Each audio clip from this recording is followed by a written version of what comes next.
పగడాల హత్య జరిగి 11 నెలలు పూర్తవుతున్నా ఇప్పటి వరకు ప్రభుత్వం పట్టించుకోకపోవడం దారుణమని మాజీ ఎంపీ హర్షకుమార్ ఆవేదన వ్యక్తం చేశారు. రాజమహేంద్రవరంలో జరిగిన ప్రెస్ మీట్ లో ఆయన మాట్లాడుతూ పగడాల హత్య కేసులో పోలీసుల వైఫల్యం కళ్లకు కట్టినట్టు కనిపిస్తోందని తీవ్ర విమర్శలు చేశారు.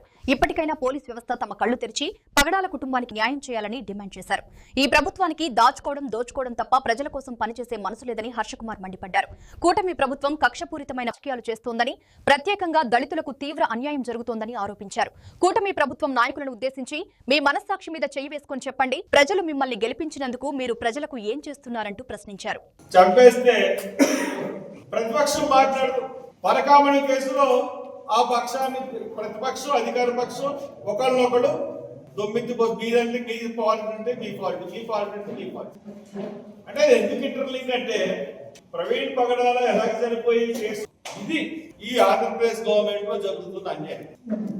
కాబట్టి ఎంతసేపు మీకు ఆ కల్తీల వ్యవహారం తప్పితే ఇంకోటి పట్టదు, లేదంటే భూముల్ని ఏదో సంస్థ కట్టిపెట్టేస్తారు, లేదా గీతం యూనివర్సిటీకి 54 ఎకరాలు మీ బాబు గారు సొమ్ములాగా ఇచ్చేస్తున్నారు. ఎవడు సొమ్ము ఎవడు దానం చేస్తున్నా మాకు అర్థం అవట్లేదు.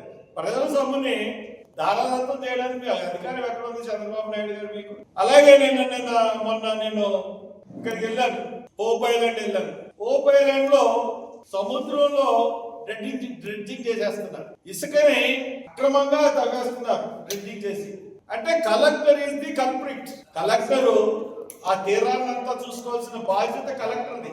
అంటే కలెక్టర్ చేతులు కలిపాడా కాకినాడ సీ పోర్ట్స్ తో ఆ ఇసుక తీసుకెళ్లి ఎవరు చేస్తున్నారంటే కాకినాడ సీ పోర్ట్స్ అది తీసుకెళ్లి మరి ఆ ఇసుకలో ఉన్న ఆటోమిక్ మినరల్స్ ఏమన్నట్టు వేరు చేసి స్మగ్లింగ్ చేస్తున్నారా, లేదా ఇసుకని అక్కడ ఎందుకు చేయాలి? అది పర్యావరణానికి పెద్ద ముప్పు. అక్కడ లోతు చేయడం వల్ల ఎప్పటి నుంచో శతాబ్దాలుగా ఉన్నటువంటి హోప్ ఐలాండ్ లైట్ హౌస్ కింద పడిపోయింది నీళ్ళలో ఇసుక కోసేసి.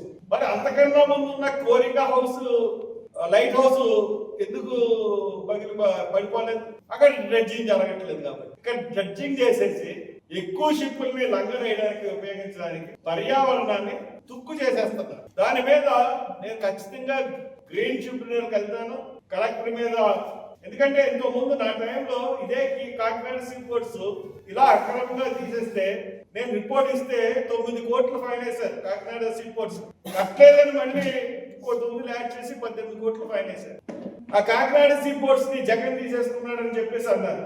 మరి ఇప్పుడు అతను కేవీ రావు దగ్గర ఉందా లేకపోతే లోకేష్ దగ్గర ఉందా కాకినాడ సీ పోర్ట్? మరి ఎందుకు ఒక ఇక్కడ దగ్గర లేకపోతే నిజంగా కేవీ రావు మెయింటైన్ చేస్తే ఎందుకు పర్యావరణాన్ని మీరు పాడు చేసేటట్టుగా అక్కడ మీ చర్యలు ఉంటున్నాయి? మీ చర్యలు ఉంటే కలెక్టర్ ఒకవేళ మీకు సంబంధం లేకపోతే కలెక్టర్ ఎలా పర్మిషన్ ఇచ్చి కలెక్టర్ ఎలా తప్పిస్తున్నాడు దాన్ని?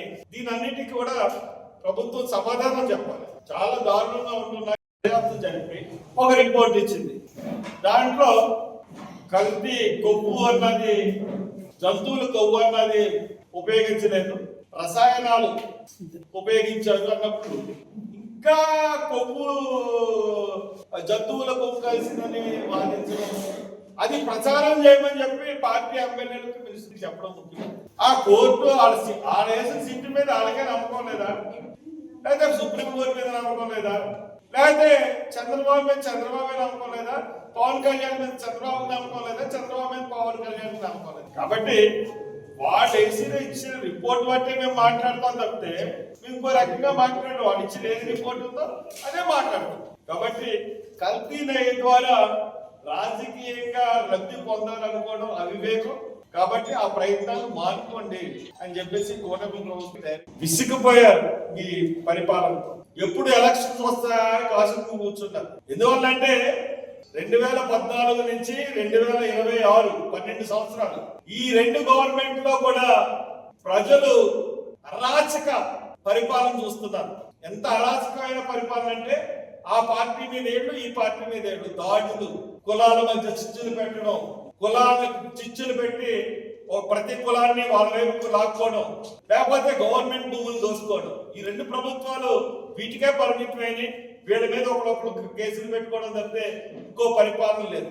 కాబట్టి ఈ 2 ప్రభుత్వాన్ని కూడా ప్రజలు గమనిస్తున్నారు. ప్రజలు ఖచ్చితంగా మార్పు వైపు పయనిస్తున్నారు.